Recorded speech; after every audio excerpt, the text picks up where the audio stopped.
to really think about, does this involve public business? If it does, then it needs to be a public record. So my opinion, and it's only my opinion, would be to try to keep Pam carbon copied so we could direct anyone who has a sunshine law request to Pam, and she can just simply give them the email. Now, if it's one-to-one, that's not a big deal. If you're discussing opinion one-to-one, but if we're including more than one of us, several of us, then I would suggest you carbon copy Pam. But I would also suggest we don't do anything that involves that kind of discussion because it's supposed to be public and it makes it illegal. Okay, so you email me the list now. I'm gonna, Now, do you have my email address? right, I've got a distribution list of everybody that I use to send out like time and place of meetings, that kind of thing. Actually, I think now that we have co-liaisons, they'll probably do that, but if anything unusual should come up, I would do that as well. And she will just be called the custodian of record. And so we just include her so we don't, if there's any questions, none of us are called to, sometimes in a school board, sometimes the board president will send information out and he'll tell the school board, this is informational only. He includes the custodian of record. He says, if you have questions, give me a call. Because then you're not creating a sunshine law violation. So, any of you, if you have questions, anything to send out, you're welcome to call me or Patrick. We don't care. At least I don't care. He doesn't care. Yeah, one thing we don't have is we don't have phone numbers, so do we wanna make a list of phone numbers then? If people want to give them, then that would I be. think- Say if they wanna give them, just put them on the sign and sheet, That's a good and then idea. you can send them out. Yeah. And if you don't want to, that's fine too. That'd be great. Okay. So any questions? Real quick, I'm sorry. Yeah. With that, if we put it on the sign-up sheet and send it out, is that also a matter of public record? I think like if you maybe your cell phone number or your phone number is a matter of public record as well. That's probably right. So maybe we just need to exchange personally phone Yeah. numbers. That'd be fine. And I think most of the email I send out, mine is on there. This is what I felt on. And so it's just included on whatever I send out. So, there were several groups that were really concerned about sunshine law. So I just want to make sure that everybody's good to go. That's good for everybody. Any questions or concerns? The only thing that I would add to that is like somebody at one of our meetings had a question about the phone, using the phone in or dial-up telecommunication type of thing. And the sunshine law, I think, makes that available to the public as well. Which I don't think would be different than our video. I think that this is Right. And if one of us wanted to do that, last year the legislature passed a law that would allow us to do the same thing. So we can participate through, and I believe, I have to double check the statute, but I believe we can also vote the same way. So I'm almost positive. That just changed last year. Do you remember that, Tony? Did your school board adopt that? Yeah, but I really kind of, Okay. I don't remember all the details either. We had a long discussion about it. So I'm almost positive though, if someone can't make it in, then we can do a live connection. but I think there's certain, because I don't know, there's certain things like you can't vote and stuff, you know. The thing is, I think we have to give a certain amount of notice prior to doing that, Just the 24 hours. I think. 24 hours. Yeah. I just was the- thinking, I thought you said more, but that may be right. I think you can only participate, not actually vote. Okay. I thought they had changed that last I year, think- but then I'm not sure. We can check and see if that's the case. So any other discussion about that? If we decided to not have a central location and just do it all, tell us is that going to be, or can we not do it that way? So I'm saying, like, if we were all using webcams, would there even be a way to make that? Would you be able to get notes? Would you be able to get it recorded? Would you be able to get all those pieces if it was only that that would be My gut would be you'd have to make the link open. It'd have to be like go-to my, meeting. go to, You have to make the link open for anybody who wants to go to the link and watch it, the proceedings. So the email that I got from Senator Tom Dempsey says, votes may be cast by members who are not physically present.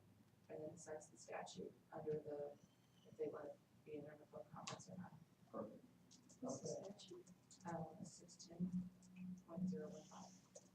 And I think that changed last year. I believe that's when it changed. And so the people not here, if they're on the phone, they can. So it says, for example, if a work group is planning a meeting, the group must ensure notice of time, date, and place within 24 hours in advance. The group meeting must be open to the public unless the work group can cite specific provisions that it shouldn't be. Many of the statutory exemptions for closing a meeting record contain this statute, and votes may be cast by members who are not physically present. And that's what, 610 what? 0.015, it says if you have any other questions or concerns, you can look it up at the Sunshine Law, chapter 610.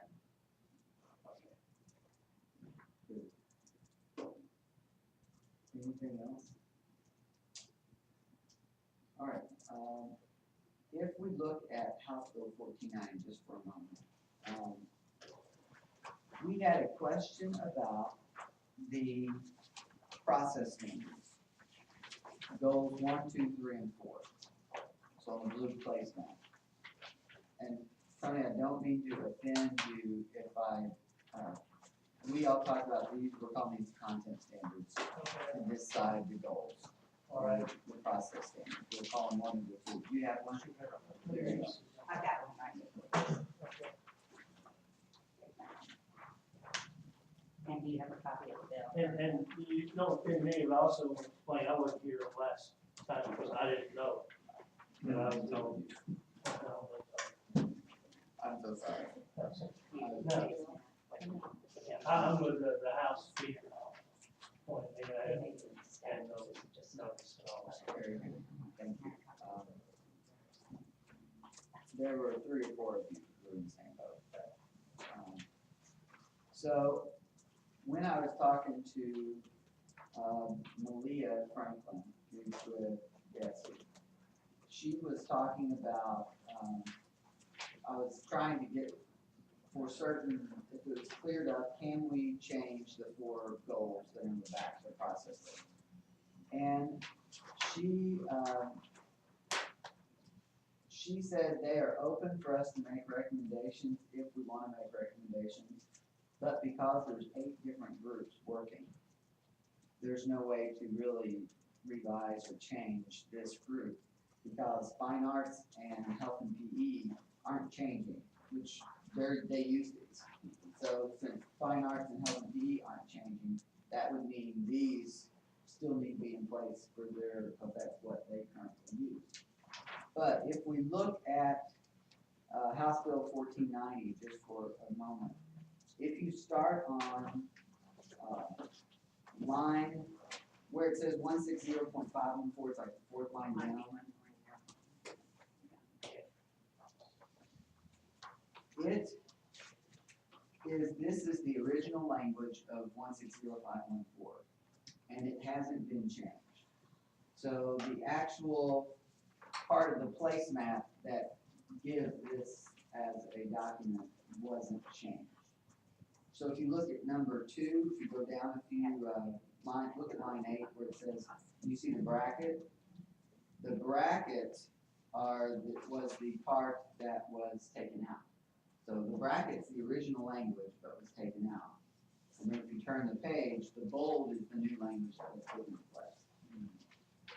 So the legal opinion was that since what created this, that part of the statute wasn't changed, then that would also mean that these haven't changed. So these are still in place, nothing saying those are thrown out.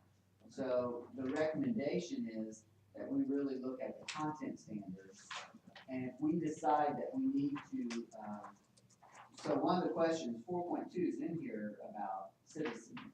But if we decide, we need to add citizenry on here, then we just make those changes. And so that's because health and PE and fine arts still are tied into these four goals. So the recommendation would be don't really try to change any of these. We'll just work with them as they are, and if we look at them and we start thinking, there needs to be something done, we can give a recommendation. But, our main goal is the social studies standards. Any questions, or does that make sense? I didn't explain it probably as well as. So here would be something that, I was talking with, I thought it made sense. So if you are in any of these content areas, then no matter what you're doing, you have to look at it through the rights and responsibilities of citizens in Missouri. So no matter what you're doing, you have to, so what they're saying is if we think citizenship needs to be highlighted, then write it into your side. If it needs to be in every strand, then let's put it into every strand and not just assume that someone will find it, because these really flow through all of our curriculum, because we need to plan arguments in all of our curriculum. We need to. So since they apply to everything, they said if you think there's something specific you need, then write it into the content side. Any thoughts? Is that okay? So would that impact any of our recommendations? I think we came up right at the end, but towards the end, our meeting that last time, about whether or not we were doing anything with that. We weren't, so I don't think we weren't sure if we were gonna be looking at having to redo those, we were gonna need to come up with a process for how we were gonna be redoing those. Between 18 and Right. Have we at all asked any of the legislators or the legal counsel there what their understanding or their legal opinion on it is, or have we solely gone to Bessie for this? According to what Malia said, she checked with I can't think of his I name. will come up with this. Yeah, He's the attorney for the department. Not that she checked, but somebody at the legislature, I think she's checking with the I department. think she's the department with the legal opinion of the legislature. Van Zandt. Yes, Van Zandt. He was with Bessie. Yes, that's what I said. That's what I'm asking, did anybody ask the actual legislators who wrote the bill and the legal counsel from the legislative side, that would be their interpretation as well? Or have we just gone to Bessie? I've only asked Malia, so no, I can't answer that for certain. Her answer made sense to me, so I don't know that, I didn't ask them. I don't know, I talked to several legislators in the last week and a half, and I didn't ask that specifically of them either, so. We can inquire further if you think we should.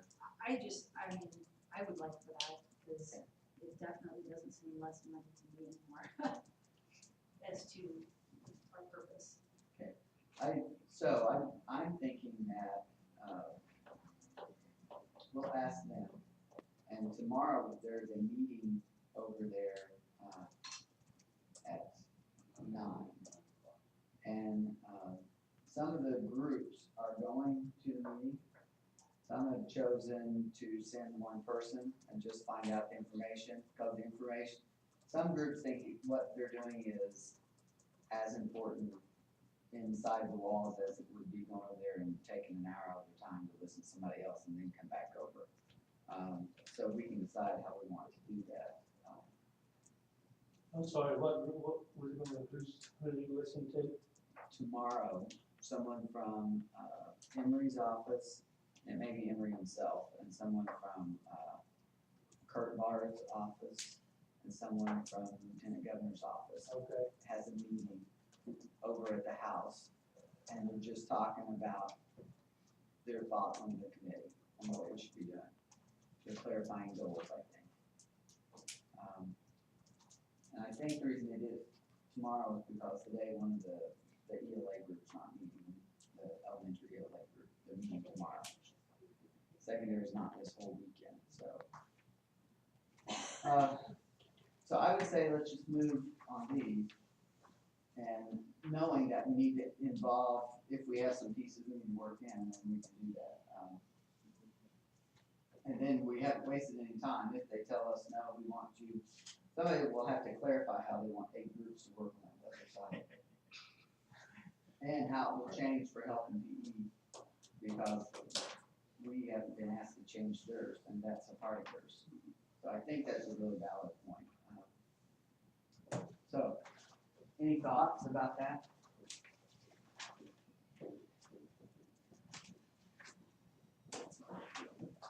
That's about what. About that, if we just go ahead and look at this side of the 6.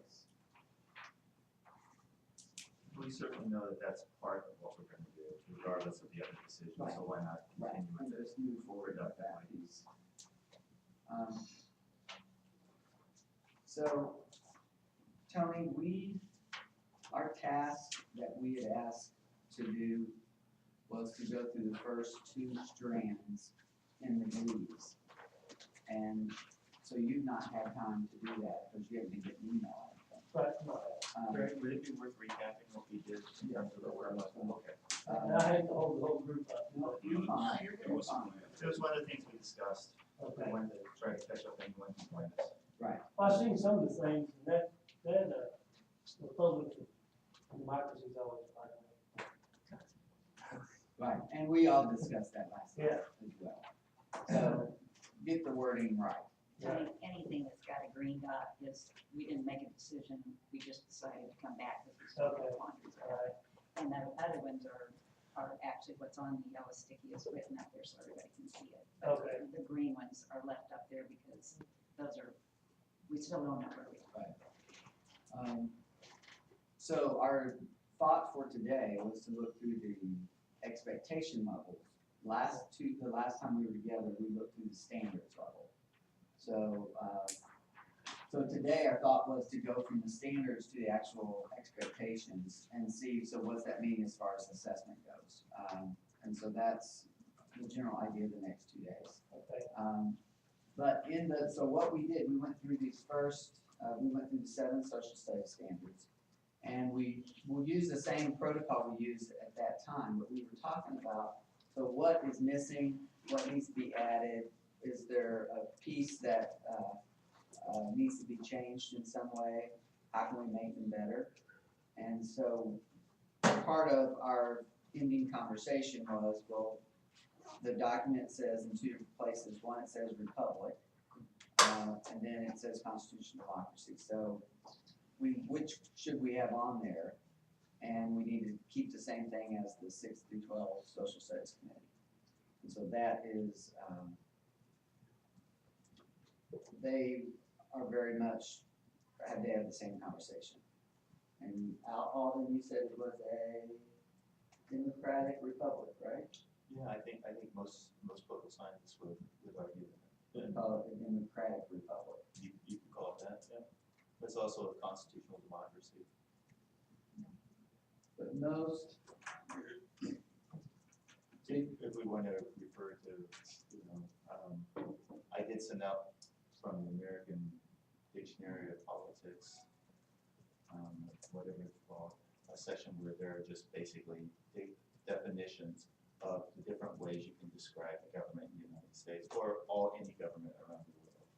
And you see that obviously there's lots of different ways of describing the different format of our government. It's a federal system. Certainly it's that. It's a constitutional democracy. It's a democratic republic. So it has lots of things. It matters whether you're talking about structure, purpose, decision making. So multiple terms apply.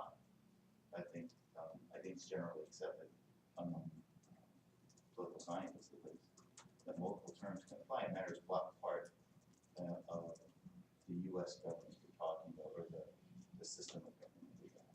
so we got that process. It's also representative Right. democracy. I mean, so there's lots of different ones. And in fact, you'll see a lot of those show up, I think, when we look to the standards. You'll see that several of those different ones show up. is there such thing as something that's not I guess I don't exactly know what public means Is there kind of a public form of government that doesn't include democracy? Yeah, so you can There talk is. about you can talk about Appointments of the people. PRC, for instance, the People's Republic of China. Right, yeah. Because They call that a republic republic, refers, you know, the republic refers to the structure of government, Right, and that you have representatives right. of the people. The sovereignty is held by the people, but they give it to a representative. So that's a structural issue. And so that the people are not directly making their voice known. Right. And To so- me, I just like the republic to be in somewhere, personally. Like, you gave a good one, but maybe not in the Democratic Republic or. I think we'll have to decide which to recommend when we talk with the other group. I think that's a joint decision we'll do K-12. So we don't have to, but today, whenever we're reading Principles of the Republic, we just know that that word may be changed, to say either republic or to be democratic republic, or however we word that, it will change. What was also interesting, the research that was done about when the change happened and how it happened. So, And you can even look in the standards at, it looks like a find and replace by even just the way the syntax of the sentence.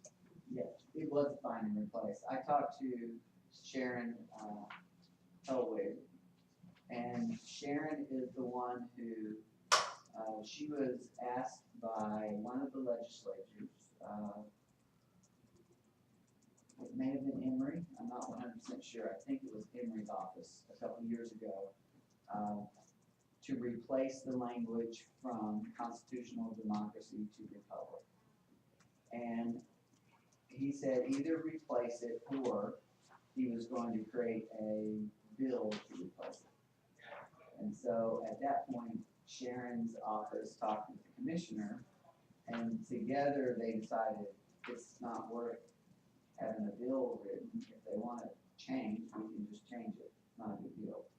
So 2 years ago, and that was banned from the 612 committee, he was involved in that conversation as well. So based on whatever committee that was meeting at the time, they and Emory, then they made the change, and they just literally did find and replace. You can see that in the syntax of some of Yes. the way the sentence, there are words missing to be grammatically correct. Grammatically correct. And so, Desi is very happy that we will make that to where it makes sense and change language. So that was our first thing, Tony. Then the second thing on the list there is social studies should support interdisciplinary learning.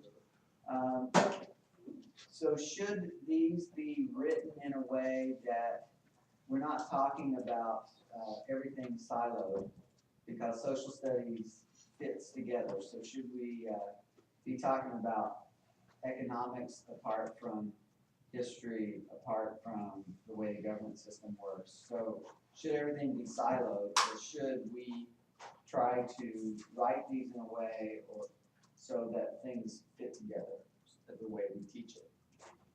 Then there was a long conversation about it'd be great if we do it interdisciplinary among our science and all the other ELA and that kind of stuff. Well, I wasn't here, and probably most of you state your opinions on that, and, so I guess I'm gonna, learn a lot about me, that's next statement here, I guess, probably, but, I'm a very rational and collaborative kind of person, but I have this, there's an awful lot of social study issues to cover. Just cover social study issues. I do believe in, we have emphasis on writing in our school, and we incorporate writing into things, and we talk to English language arts, stuff like that. But I also believe that it's a very, you've seen the man on the street stuff, like any named vice president or who, that concerns me. So I don't think we want to get, there's a lot of rich history to cover. And I think the priority and the focus should remain on that. And that was, you're echoing what we said. Okay. Our concerns are our children, we're so focused on ELA and math Right. that social studies, especially K-5, drops off the edge of the map. And so, for sure, we think however we do it, it needs to be an emphasis. Okay, And so intradisciplinary would mean then that we would try to include how economics affect history. We would try to include how geography affected the history. So we weave the parts of social studies together so that we're not siloing the information. Well, right now we're covering geography. Next we're going to cover. And so we fragment everything that it doesn't make sense to kids and they don't understand that the way the settlement was done had to do with topography and it had to do with economy and it had to do, so we have to include all those pieces. I think one of the, that's one of the lightning rods of Common Core sometimes, and especially the people on the right of center, is that interdisciplinary learning is a synonym for social justice issues, and I think that's one of the big concerns of the right, and that we don't just stick to history, we don't use that as a chance to write, to create large amount of time to social justice. I mean, basically, that's it. So I think that's one of the big issues that we see in the opposition of some of this stuff. I just want to get that out there. Other thoughts on that? Do we want to do a go around and just get everyone's thinking back to something? I don't think we've had And I need to define more about what I mean, or do you follow me on that? Do I need to clarify I that? think I'm following. Anybody else want clarification before? But you don't use it in this phrase, stuff, promote environmentalism or global warming or stuff like that, that you stick to the issues, the facts of history. So it doesn't become a carry-all for somebody's, Agenda, right, that's what we discussed at our first two meetings. too. okay, all right. We want, I like, this is a pretty nice. that's why we put the human perspective in too. And the fact that it affects our lives, it affects them from little on to adulthood. But like you said, nobody can name, you got people that don't know who the vice president is, you don't know Yeah. how many Supreme Court judges there are and stuff like that. Those are some basics. They don't know whether it's democracy or Republican. Well, Yeah, I know, I'm just kidding. but that's one of the finer points. You did your last time you did it. No, But to make a good point in that, how can you know the high level thinking if you have no basics to go with it? Right. And that's what we were trying to put in there. And social studies is throughout everything that we teach. But just maybe a point of clarification, at least the way I was thinking about the interdisciplinary learning is that to teach history just as these are the cold facts, this happened and this happened and this happened, without also understanding what was going on, why did it happen, how did geography affect why that happened, right? What was the economic factors that were involved in I production? think that's critical. And so not to teach, okay, I'm teaching economics, that means we're teaching just economics. I'm not gonna talk about economics in context of a historical period and that sort of thing. That's where we were going more, because we all have to share that same concern you do, that social studies has been sidelined in the age of standardized testing focused on math and essentially. Well, elementary school wants to shut down all subjects like a month, 2 months before the math test, and everybody do math and language arts. And so it's just that broader perspective that it is social studies. It's not just history.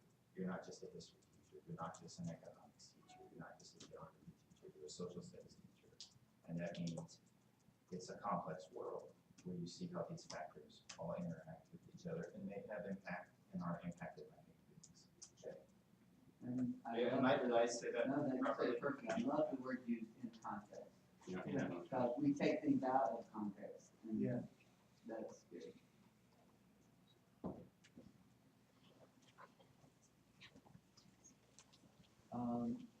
So the human perspective Ralph talked about, that bullet. Well, why do I need to try to take notes now? Is this something everybody else got on an email later? We will have the notes, we'll send it all to you. All right. These have all, they're also, we have copies of these in the notes, Toby, is that correct? Yes. Okay.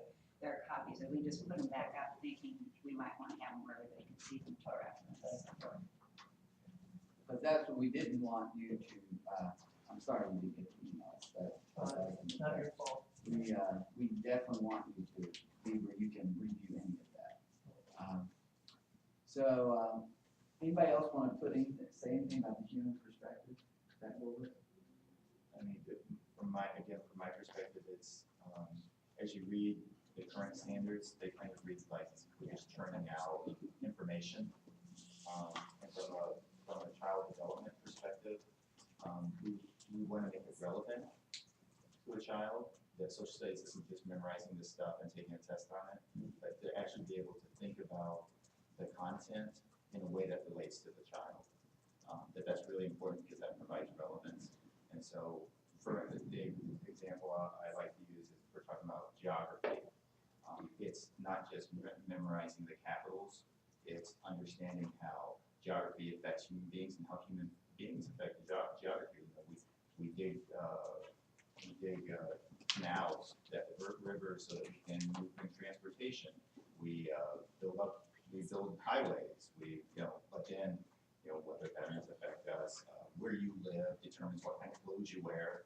Those sorts of things. So to make it not just memorizing facts, but how does this impact the human beings? That's totally separate than trying to push social justice. Absolutely. issues and stuff like that. That's totally separate. But what I was trying to say last time though is, like you're talking about just memorizing the capitals of states, that's not even taking place anymore. So my concern as a parent is we've gone, the pendulum's way back over here now to where we're teaching, why we study geography, but we're not teaching them anything to pin it to. There's nothing for them to understand. Why are we building a bridge or a road to go from this place to this place? What connects them? Why are they? So as a parent, it's very discouraging to see that actual facts of history are not being taught. And I get that history is a side subject, which is a real,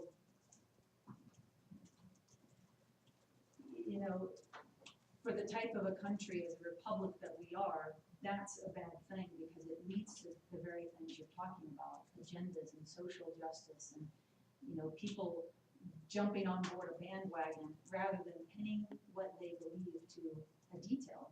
And, I'm teaching my own kids at home the states and the capitals because they're not learning it at school. They need to understand where's the state in conjunction with this state and why do they, what do they have in common? So to me, you can't teach what a state has in common with another state or a city with another city if they don't know them first. So that's my thing, is I think the pendulum has gone way back the other way, where theory is there, but the actual content that they need isn't there to understand the theory. And I think I agree with you on the different things being taught, but content is here. It's how the local level interprets it. And I'm just trying to give you from an educator's viewpoint. So this is here in place for us to follow. Yes. If we both have a classroom and I want to emphasize more on this than this, and I teach capitals and he doesn't want to, if that's allowed at the local level, that's something these can't control. At least these are in place, but that's something within the district, We're within the not gonna building, write within the standards teacher. here. This is our No. revised standard, says students will learn. No, I think, Right. I think it was you all who said, it's the test that drive everything, so, that's the test that drives everything, so the things that we're discussing here are very kind of obsolete in the sense of. Except, and we're gonna write our own test too, right? Yeah, but this is one of the things that has bothered me. Alden said it, social studies has taken a back seat, concepts have taken back seats because what's not tested. So why do we need to spend time on something that's not gonna be tested? So again, are we looking at the standards to drive another assessment, or are we looking at the standards to teach the content so that students are prepared to step up further? It's the latter of the two, but then again, it's So, at local level, I know. what's allowed, and your administrators and your but- superintendents But will tell you it's different in different places. It's the local level though that feels the pressure of, we have to pass this standardized test. Absolutely. We have to do well on this test, we have to do well on this test. I talked with a person the other day who said they took 2 different tests that were not required, but the point value on it basically dragged them down. So they said next year they're not doing it. Right. It was a good test for the students to take because it told them where the students are. Absolutely. But because it dragged them down in the evaluation process, they're saying next year they're not doing it. So American history. Yeah. something like that, yeah, I mean, that's what it is. You know, so again, we can, our perspective, or our goal here is to set up the standards. But there still has to be something set up in the fact that if we set the standards, but the schools still feel the pressure of having to sideline them in order to do this and this, And I think that needs to go in our report that we get. yes. These are the standards, what drove our standards is what's best for kids, but it's the way it's presented and the way it's taught that will ultimately have the effect. I just have one question, and I don't know the answer to this, but if we go back to the law, when it talks about that once these standards are in place, then assessments will be written. Are we interpreting that then assessments will be written for social studies and science as well? I didn't, and I didn't quite see that. And my initial thought was not necessarily, it said it would be a possibility that if my first read, it looks like to me that you could, but that but it's not But gonna it's be not- more it's not required part than of currently. Mhm. a part of it. It would be good if it did. It could In a be, way, there's different in a way, perspectives, that's that you From a, keep the priority on. from a building perspective, if I'm looking at it from just an elementary school principal's perspective, the idea of throwing more tests at the end, Right. our Those teachers. poor kids, Oh, my yeah. goodness. Because they're high stakes tests. Right, and because. Right, exactly. And I even, and I completely agree that, they have to be left, I read something, it just said, only 35% of the country can name the 3 branches of government. Mhm. And so it was, maybe it reminded me of what we're talking about here. But then I'm also I go back and forth, I'll be honest with you, because there is still only 7 hours a day in our school day. And so I do think, while we want to say we want to prioritize this, we've got to be very purposeful in how we're going to prioritize this and ways in which we look to protect it. Because And you're saying that because of the test. no, I'm saying that because if I have a 4th grade student that's reading on a 2nd grade level, the decision that sometimes has to be made on the building level is, do I give this kid more intensive reading help? Or do I, and if I'm going to do that, that usually requires, you want them to get you want them to get the material that's on their grade level plus, to be able to make that gap up, they're gonna have to get what the other kids are getting plus some extra to be able to start to make that gap up. And so if I'm making that gap up, something has to give.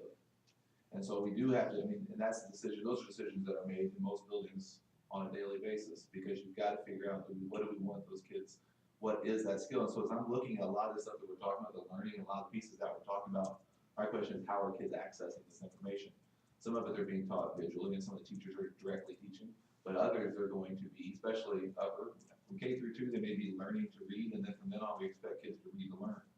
And so if the kids never quite learned how to read, they're gonna struggle with some of this stuff, maybe not because it's not, but because they don't have the skill to even be able to access the information. So, and I think, like I said, literally, those are decisions that are being made. I mean, I sit with our reading specialists, our reading intervention teachers, our, the teachers that are dealing with our struggling readers, and we come up with schedules, and you're having to figure out where are you pulling these kids from. And so it is there, so I do think we've got to be very purposeful in thinking about how we prioritize that. And I think it's, as we start to build what this looks like, having that, I think if we can start to give teachers suggestions on how to even incorporate, because part of what they're gonna be doing in yellow is nonfiction. They're gonna be learning how to read nonfiction. So I think we can find ways to combine it and in a way that get kind of 2 birds, 1 stone, just so we can kind of hopefully make sure that information is still there.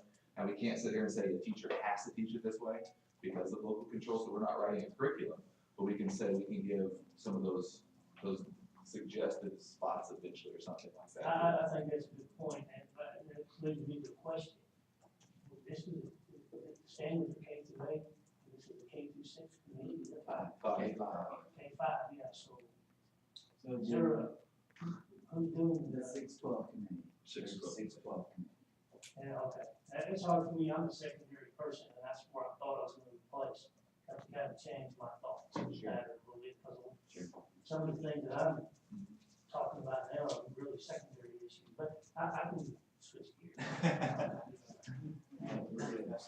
So, I think it's, a lot of times, it's about saying larger issues, about a Yeah. crowded curriculum, Yeah. about, how to get new content in classrooms, definitely appropriate.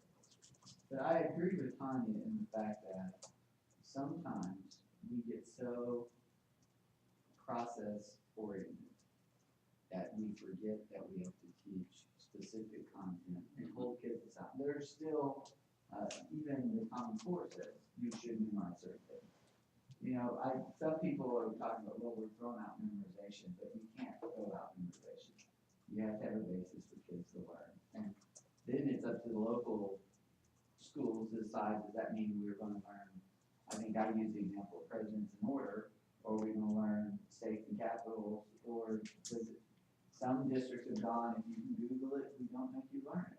We don't make you memorize it. There's a whole big spectrum, but we definitely want to encourage some type of balance, because kids have to learn the basics for them to be able to use it later. It would be nice if they can find China on the map. Absolutely. When we're talking about some global issues, that'd be nice if they knew where China was kind of located. Which meant maybe you need to memorize where the major countries were and which oceans were which. I mean, that's In the 6 continents. right. Right. Those are pieces that we can't throw out. And you capitals and states, and we all learned it, we had to, get it spelled correctly, too. I'm 51, so I'm dating myself a little bit, but, that's fine, but you don't want to take a quarter doing that. It may take you a quarter to get 80% proficiency or something like that, and you can't do that. But it's something if you start at a younger age and then retouch on as you go, which is what we talked about with other concepts. Yeah, It's not just teach, like if you look at the concept A, identify why laws and rules are made. Then you jump to 3rd grade and you're adding not only identify but explain and add on ordinances. So there's gonna have to be a lot of overlap, like there isn't anything we do every day. Like when you first started to drive, I know for myself I was horrible, and I'd like to think I've gotten better over time with practice. I look at these things as the same. Can I just read what our own Missouri Constitution says, is just the very beginning of the article about the reason for public education? A general diffusion of knowledge and intelligence being essential for the preservation of the rights and liberties of the people. The General Assembly shall establish and maintain free public schools for the gratuitous instruction of all persons in this state within ages not in excess of 21 years as prescribed by law. I don't know, I feel like everything that we're general doing. knowledge is the key. Yes, a diffusion, general diffusion of knowledge and intelligence being essential to the preservation of the rights and liberties of the people. And so, just kind of as a backdrop of, let's remember, what's the purpose of education in our own state? What did we decide was that?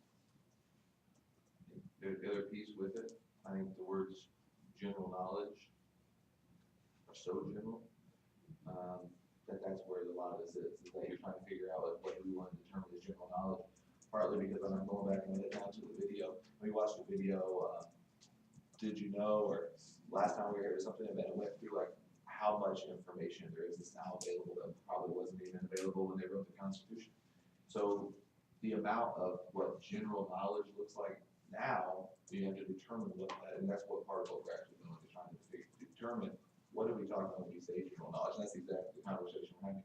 Do they need to know all 50 capitals? Do they need to know every state? Maybe we feel they do, and I'm not saying I'm not coming one way or the other on that right now. I'm just saying right now, is that what we're saying is general knowledge? And that's what we're gonna be kind of talking about. If we're looking at presidents, do they need to build this every president in order? Do they need to know that Zachary Taylor was the 12th president? Or do we just need to know that the big ones? What are we gonna say? Is that general knowledge? Are we gonna look at Lincoln and Washington and Jefferson, ones that everybody can hopefully everybody can kind of name. So what is it and that is the conversation. But then the other piece with that is from a social studies perspective, even how do you then determine, on a deeper level, how do you have the skills to even start to think about some of those pieces as we're trying to think about how do they make decisions? Because if we're looking at why do we, because I know, for example, my own daughter, who's now a senior, she used to say for years, and she may even still say it now, she will say, I'm bad at history. And I'll say, history is not a skill. You can't be bad at history. You just don't have, the knowledge, you don't have that background, because even though she's heard the facts and she's seen the facts, but even nothing to hang them from, but even more, hang them to, I mean, but even more than that is not knowing how to actually apply them. They've never moved from short term to long term in their brain, so there's nothing that's stuck with her. Why do we know Jefferson City's the capital of Missouri is relevant to us, but it may not be really, that's, and so people hold on to it. I will say the one thing she does know, two of the things she does know is the presidents from front to back, and she probably does know most of the capitals, and the reason why was they taught her a song when she was in elementary school. So she can still sing the song. That's one of our interview questions at elementary teacher is, do you sing? Yeah. In my school, and then the assistant superintendent always goes, well, show us. So I think all of these are the pieces that we're talking about. It is that general knowledge that I think that is very hard to get our heads around, because I feel like right now I keep looking at my kindergartners, and in 25 years when they're 30 years old, what is that world, what is the knowledge they're actually going to need to know? Because the things that, what I was learning to help me with everything I'm having now as I'm looking around at us and all the access and knowledge we even had 25 years ago, 30 years ago. Yeah. It's just a different world. So I mean, I think that is the pieces that we're going to have conversations about, like what is that general knowledge, what is that most important pieces that we want, that concrete background. But I also include knowledge. I would include some of the skills and some of the other understanding with that. Yeah, I'm not in disagreement. I mean, I think that, it's pretty, it does go on to say what that, some of that general information is just to preserve the rights and liberties of the people. And so I think that, to me, has to be the backdrop of anything that we're looking at in social studies. You're higher level thinking and higher order skills here. You can take the Federalist Papers and founding principles, and you can go to the top with that stuff. It doesn't have to be. So, I mean, and that way you're both. I mean, I know Federalist Papers maybe a little above elementary, but those kind of. I think a lot of concern is that a lot of this informational text and stuff like that. There's plenty in our history. We don't have to invent stuff. Absolutely. Now for informational text, we have a wealth of Constitution, Federalist Papers, all the writings of Jefferson and Washington and all those people. There's plenty. There's so many primary sources. We don't have to create Primary them. sources. Right, absolutely. Which leads us to really this next bullet. It goes right with what Tanya was talking about. So we were thinking, as we were reading through this, Tony, that potentially on the social studies strands, we need to include citizenship in each of them, because whenever you're looking at social studies, we should be looking through the lens of my duty and responsibility as a citizen and how I interact with others, my duty and responsibility as a citizen and how I take a role in my community. So all of those pieces involve citizenship. And so we talked about multiple ways, and that's what got us off on should we change the goal or not. But that was where that came from. Anyone want to add anything to citizenship? And the inquiry standards, they are outdated when you read them in the Bleeds. It talks about what's it talking about, dictionary? Telephone book. Telephone book. So the inquiry ones definitely have to be updated. Should we include the inquiry into, should we include some of the processes into this? Or should we just keep them separate? That was just a conversation we had. And we didn't come up with an answer. We definitely know we need to update them. And we need to make sure that it's evident for everyone that we're expecting them to learn not just in isolated memorization, but that we actually work through inquiry and have them dig into text like you're talking about, have them dig into the content. You want to add to that? And I think we had that conversation about several things. This is where kind of the introdisciplinary talk about social studies came in also, because it was, do we want to keep that number 7 in the box there in the blue? For social studies, do we want to keep that use of tools of social science inquiry as a separate standard, or do we want to make sure it's woven throughout the other 6? And I'll say, even within the conversation, like, I don't know, I'm probably guilty of this, else, we would say one thing about how important it was, we want to make sure it was in all the others, but then we would say, well, it's so important, we want to make sure it still has its own standard too. So it's kind of that, do we want to keep things on their own as like number 7, or do you want to just not take it away from number 7, but then make sure it's written into all the other 6, for example, you know, or do we do both of them? So just kind of combining them all. And so that was, we had that conversation about several of those 7 standards, that just whether to keep them on their own or whether to incorporate them. And would you say, Kathy, tell me if I'm right or wrong on this, if the other thing we have to be careful of, if we weave in too many tools into these standards, into the expectation level, then we're actually telling them how we expect them to teach and not, right, we're writing the curriculum at that point if we weave that too closely in. We're telling teachers, you will use this with, and I think the struggle is the reality becomes, you know, if I, just as an example, just the capital city, if you look at that 5th grade objective on locate cities in cities of Missouri and the United States, if you then take the time to go to the social studies 5 content standard, and then you go to 1.4 in the process standard and 1.5 standard, it might lead you to connect that it's important that kids might know those cities, but it also might not.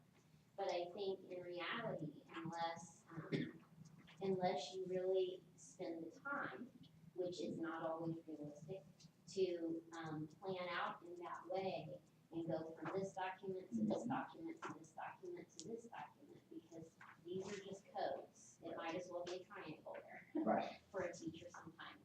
So sometimes, I think more often than not, that grade level expectation is just looked at on this isolated document. And then an entire curriculum is written from it without necessarily looking back. I think the model curriculum tried to, I look part of that.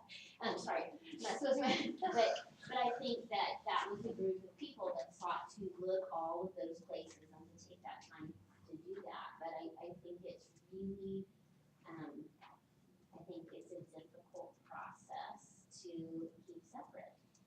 You know, if you want to help and promote some of the things that we're talking about, you're talking about curriculum writing, not necessarily standards writing, and that's tough. right. And it's hard to separate. It's always clarifying, you know, what's Then the very goal thing here. you're espousing, which is supposed to control you, you're losing that. Right. We're not careful. Yeah.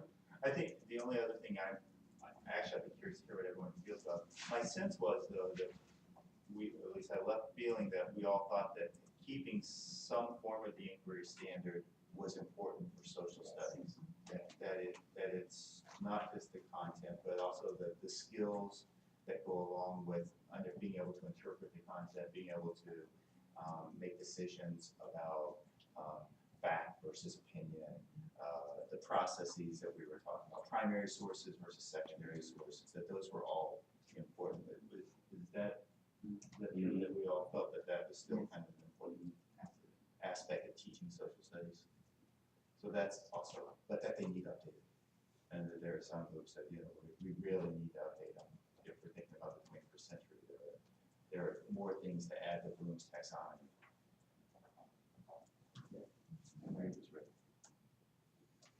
So that next bullet, incorporate global awareness.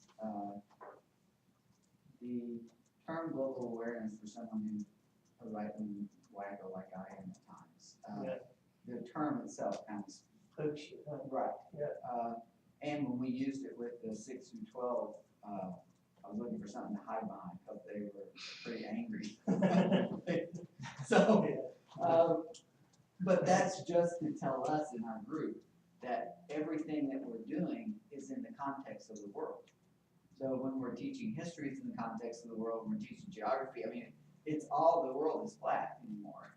It's so we have to think globally, but the term, Global awareness, what that means to a lot of people is the denial of American exceptionalism. That's what it means. That's what they hear when they hear global awareness. They're hearing that we don't think America's exceptional, and I believe we are. So, you know. and so that's what scares us about it. Yeah. So that term, we underlined it and put it in quotes, because what we're talking about is just our history is in the context of a larger piece. Where our laws came, our foundation for our laws and everything came from somewhere else. Our economy's in the context of the Yeah. world. Yeah. So we just have to keep that in our mind. We're not saying that we need to discredit anything of who we are or what we are. It's just, I think, for me, if I could, it also kind of came from that, that did you know, and that quote, the 21st century, that things are so much more interdependent now. And so when I think about what we have, how we have to prepare children to be citizens of the future, it has to be with an understanding that the United States is connected throughout the world in lots of ways. Some ways we're not really happy about. Right. And that it doesn't deny American exceptionalism, but it's broadening the perspective that we are not alone in the world. Our clothes are coming from someplace else. A basic elementary school lesson about interconnectedness of the world. Everything that we're all wearing here was probably made someplace else. So it's that kind of perspective that we need to help. I think the children who are going to be citizens of the 21st century, where things are even more probably interconnected, and be able to understand. See, Jake, you use the word citizenship, and then right below it, you got global awareness. And global citizen. Would global connectedness work better and be less understood, or would it be? I think as long as we have an understanding of what we're talking about, I would be less concerned about, because I think it also came, we were talking about sixth grade in a lot of our schools is where a lot of the kids start world history. Oh, that's And right. For many of our kids, they were going through elementary school and maybe they learned the continents, but then all of a sudden they're in a class in sixth grade on ancient Greece and ancient China and had never talked about, had never even started thinking about where some of these places were. And so I think we wanted to kind of start to think about how can we incorporate some of those pieces so our kids do see that they are playing a role and that we are now playing a role in more of a global society in some ways, whether we like it or not. But then you're even looking at, so I mean, for me, when I think anything American exceptionalism, I think you can be exceptional but not necessarily isolated. So we want to look at making sure that we have an understanding of the fact that these things are all interconnected, and there's going to be pieces of, I could say, personally, I grew up in a town of 800 people in the middle of Illinois, and 19 kids in my graduating class, and middle of cornfields everywhere. I can't leave town without seeing a cornfield. And now I'm at a school where I have kids from 20 different countries speaking 19 different languages, and they come to me from all over the world. Some of them are brought in by Nestle from Brazil to where, because they're bringing in, because there's people that are bringing in from different corporations that are from all over the world, and so we're having to respect who these kids are also, but also teaching them about our culture and about our history, where they are now, and understanding some of those great pieces. But right now, I've got students who are sitting next to a kid who the week before was in Spain, and having to be able to understand what is Spain, what does that mean? So when you're speaking this other language, what exactly does that mean? And so it's been a whole different mind frame that we can start to, these kids are now learning about all these other places just because they're learning from each other, and they're learning about some of those great things as to why do people come to America from these other countries to do those things. We can focus on those pieces, but also understanding that our kids are going to be coming, that are in the world that may look different than what we're used to.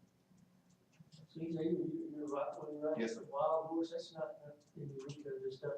No, it's on the other side of the district. I actually live in Eureka now, but it's in Chesterfield. Okay. It's right, if you know where the Chesterfield Mall is, it's right behind the Is it like a Chesterfield. brand new building almost? It's about 15 years old. Okay, so. I do think though that there's some important things to think about when you think about the continents and oceans. We talked about this a little bit last time. That comes in at second grade for the first time. But there is nothing in US history, world history strand, there's nothing to attach that skill to, nothing. It's just stuck It's there, just I there. agree with that. And so I do think it's important for us to look at in a developmentally appropriate way, what can a first or second grader attach to those tools of inquiry that will help them with the understanding of place. That there is a place that goes with this, and there's a place that goes with this. They're not just things that we memorize on a black line map. That's good. Anything else on that bullet? Then the last bullet is the final product needs to include terms that we use consistently across the documents. And so, again, that is, Alden sent us a link to some terms, and that was through NCSS, wasn't it, or who was that? Yeah, it's just actually an American dictionary. Oh, okay. So it's just a dictionary. That's something to consider. Sure. So the thought is See, that, dictionaries aren't completely outdated. yes. There's dictionary.com. It's on there.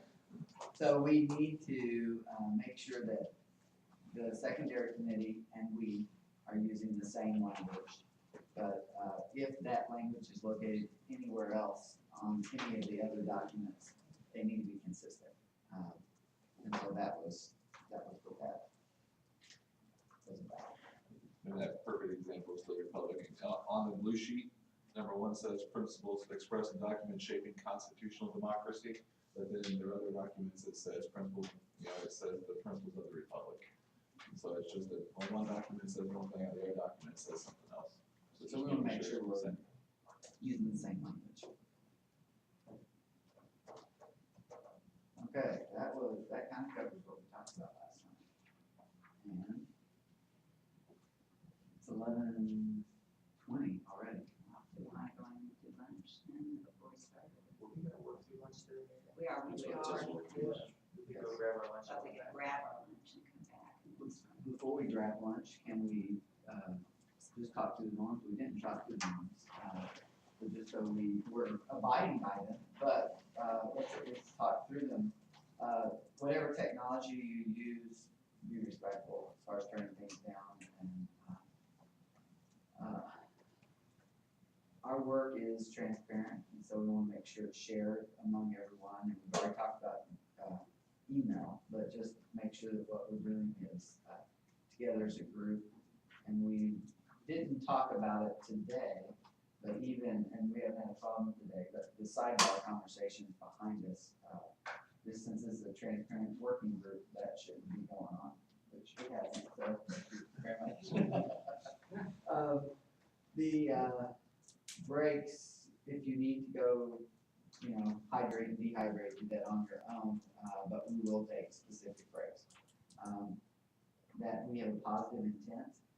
We all love kids. We love Missouri. We love public school system. It's here for a reason. And so that's our positive intent. So our goal is that we all are moving this process forward. That we all want to be engaged with what we're doing, and that we want to be respectful in how we treat one another. Even though we can be very passionate at times, we still want to be respectful of each other. Need to add any more, or anyone need something clarified? Or?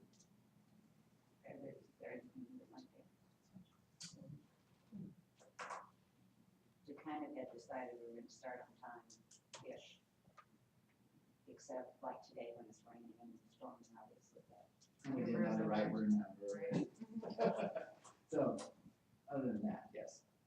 And what a norm that's not up there is that we want to make sure that people who come late get all the pieces they need to get caught up. And they I can really respond. holds things up though, but it helped me if we did it. No. Well, I helped.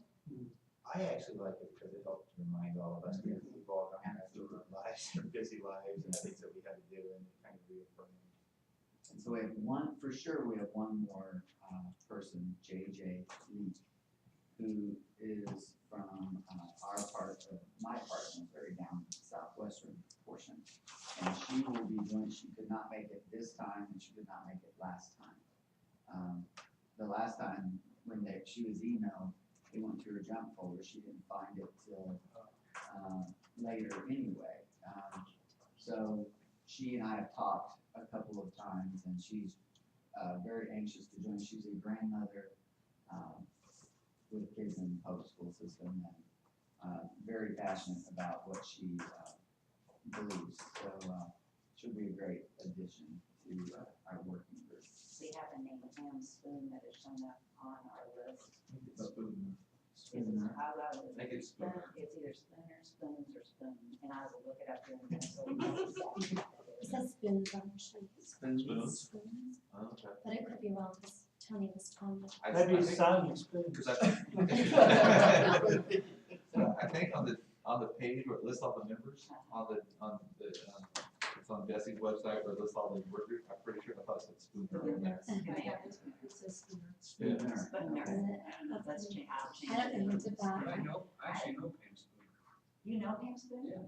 Oh, that would be great if we could get her email so she could be getting. Somehow, there's a disconnect. Nobody Between can get a getting hold of her. emails. I'll do my best to comment. Thank you. Thank you so That would be much. great. Craig, the only other person, Paul Ellison, I believe he was here last time. And I didn't get anything saying it wasn't gonna be here this time, so, I thought it was gonna be here. I did too. But we're still including him in all communication. So Tony, our norm is that we all want to make sure we're, even though it's been, jacked up, we want, that's not a technical term. Yes, but it's on record, this point that this process is jacked up. We do want to include as much as we can. All right. Pam, do you have food for us? I've been, while you guys were talking, I've been back there cooking. Oh, very good.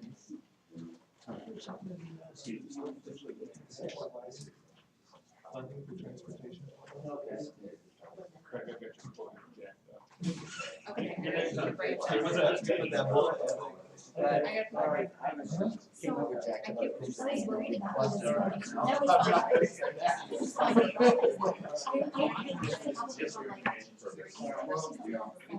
My mom, Yeah, I did that semi